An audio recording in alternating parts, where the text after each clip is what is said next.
Bonsoir madame, bonsoir mademoiselle, bonsoir monsieur, bienvenue à Métro News. Voici les principaux titres qui seront développés ce soir. Rebondissement dans l'affaire Sandro Joseph. Ce mardi, le juge en charge du dossier, Aduriel Dimanche, a lancé une vingtaine de mandats d'amener à l'encontre de plusieurs citoyens, dont l'ancien président René Préval. Début ce mardi des travaux d'élaboration du projet de loi de finances pour l'exercice fiscal 2017-2018. Des employés du SMCRS ont dressé des barricades de pneus enflammés à Petite Place Cazaux, paralysant ainsi la circulation au niveau de ce secteur. Le gouvernement de Taïwan a fait don de 4 dialyseurs à l'hôpital de l'Université d'État d'Haïti, HUEH.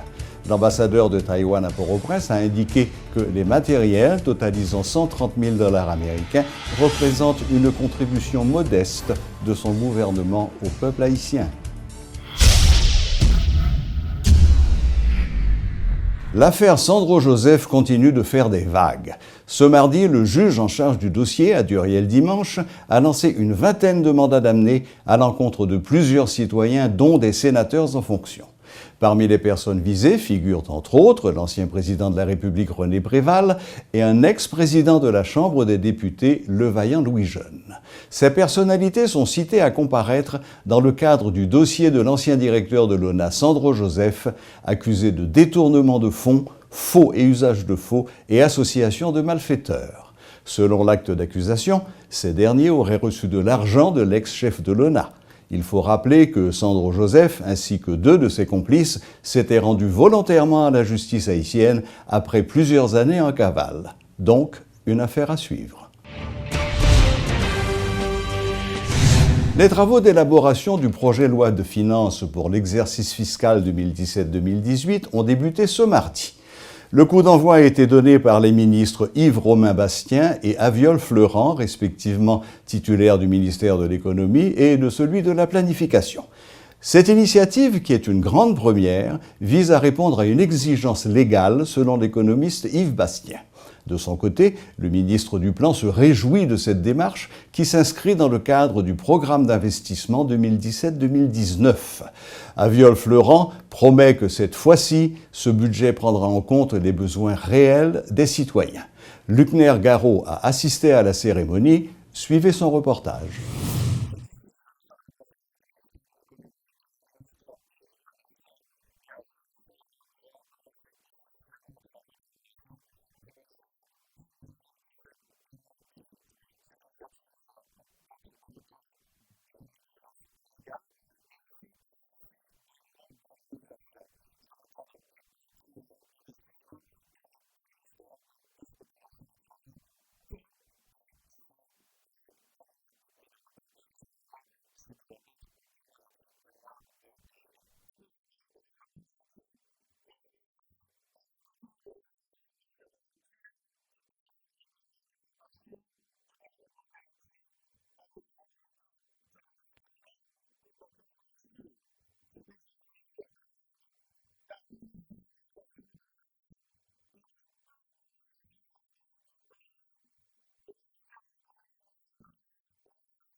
Quatre sous-commissions sont constituées pour travailler sur le document qui devra être déposé au Parlement le 30 juin 2017. Durant cette période, des consultations seront menées avec différents secteurs et différentes couches de la population afin d'introduire de meilleurs éléments dans ce budget. Le ministre de l'Économie et des Finances, Yves-Romain Bastien, estime qu'il est temps qu'Haïti commence à financer son budget concrètement.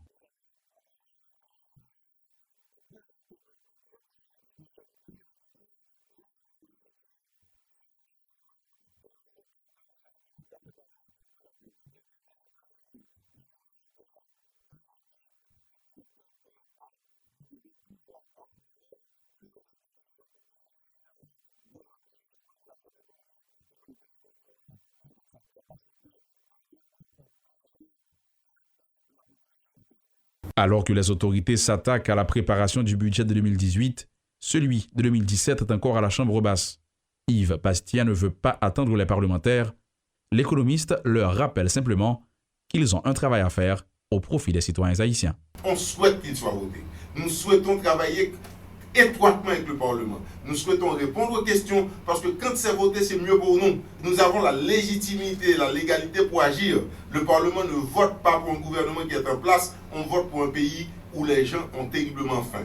Cela fait des lustres que des économistes, Kessner Farrell notamment, plaident pour la démocratisation du budget de la République ou encore pour un vrai débat autour de ce document.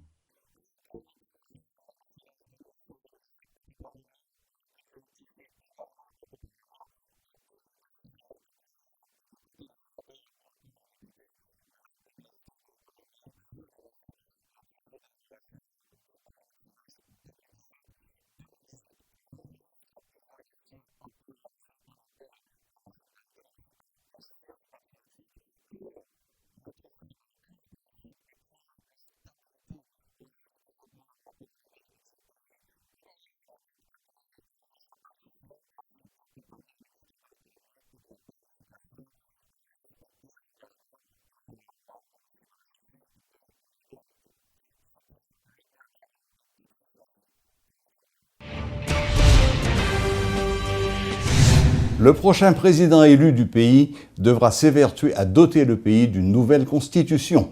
C'est ce qu'a déclaré maître Pierre-Antoine Louis.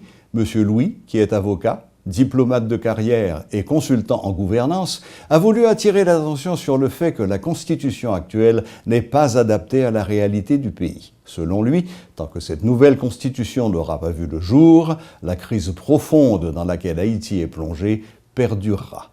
Haïti besoin d'un président qui peut venir, qui peut venir en 25, qui peut avoir une capacité d'écoute, qui peut regarder qui s'est arrivé prédécesseur, un fin connaisseur de l'histoire politique de ce pays, qui ça n'a fait pour nous côté ni aujourd'hui, qui ça manqué. Prochain président vini, il dit on fait camper. Après ce mandat que nous avons moyen, après ces confiance que nous faisons, qu'on y a rassembler tout le monde, tout secteur. Qui s'est voté, qui s'est pas voté. Qui s'est pas voté. Sa toute première priorité, à mon sens, c'est qu'il y a soit un consensus, effectivement, pour nous joindre, pour nous capables soit un plan pour le cas avancer. Le prochain président monté, une trêve politique qui pour prendre, une démarche pour le président fait, pour les chita avec tout acteur, pour nous joindre l'autre contrat social, et pourquoi pas même une sorte de révision constitutionnelle, parce que la constitution actuelle en inadéquation avec la culture politique de ce pays. Au fait, il est nécessaire que le prochain président, s'il ne peut pas passer 5 ans, à vivre sa prédécesseur là, sous vivre là, et sa prédécesseur là, sous vivre, une contestation outrancière, quotidienne, ça nous remet dit, autre toi que je vais m'y mettre, allez qu'on bonne place ça. Les employés du service métropolitain de collecte des résidus solides, SMCRS, observent un arrêt de travail depuis lundi en vue de réclamer 5 mois d'arriérés de salaire et une meilleure prise en charge de l'institution. Ce mardi encore, ils ont dressé des barricades de pneus enflammés à Petite Place Cazaux, paralysant ainsi la circulation au niveau de ce secteur. La police a dû intervenir pour débloquer la route. Davidson Saint-Fort s'est rendu sur place. Son reportage. Dès le premier regard sur la cour du SMCRS, c'est à un vieux garage abandonné que l'on songe immédiatement, en lieu et place de ce qui était il y a 17 ans, un parc d'engins lourds flambant neufs destiné à la collecte des déchets dans la zone métropolitaine. L'entretien des matériels roulants n'est pas assuré depuis des mois, ce qui provoque au premier chef l'indignation des employés protestataires. Nous gagnons 3 roll-off, nous gagnons 4 compressifs. Nous avons 5 camions bascules. Après ça, rien. Les autorités responsables font-elles preuve de mauvaise foi? Car pour la plupart des engins qui sont dysfonctionnels, ce sont des pannes superficielles qui peuvent être réparées avec peu de moyens, se plaint ce mécanicien de SMCRS. Tant que Peter Bissal campé pour radiateur, ça campé pour centre chaf, ça lui-même mené, ça est BZO2, il campé pour ressort. Et avec l'autre petit accessoire, caoutchouc, ça, pour boîte volant. Il est donc impossible pour le service métropolitain de collecte des résidus solides de répondre à ses obligations. On sait donc pourquoi les rues de la capitale et des environs sont aussi jonchées de fatras. Certains camions et compresseurs garés dans la cour du SMCRS n'ont même pas été vidés.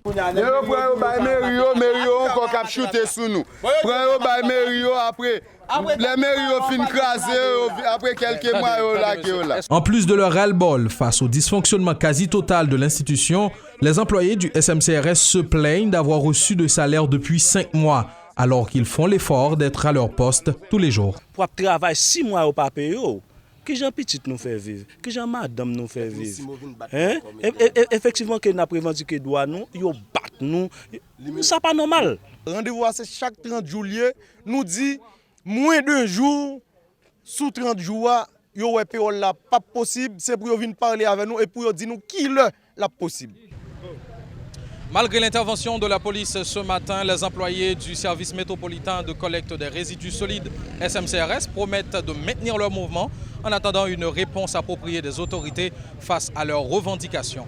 Davidson Saint-Fort et Bernard Augusma, Petit Place Cazo, devant les locaux du SMCRS. Le gouvernement de Taïwan a fait don de 4 dialyseurs à l'hôpital de l'Université d'État d'Haïti, HUEH. L'ambassadeur de Taïwan à Port-au-Prince a indiqué que les matériels, totalisant 130 000 $ américains, représentent une contribution modeste de son gouvernement au peuple haïtien. Soulignons que l'HUEH ne disposait que de 2 matériels de dialyse pour toutes les personnes souffrant d'insuffisance rénale. Il faut rappeler que les activités sont toujours paralysées au niveau du plus grand centre hospitalier de la capitale depuis plus de 4 mois, suite à un mouvement de grève lancé par les médecins résidents qui réclament de meilleures conditions de travail.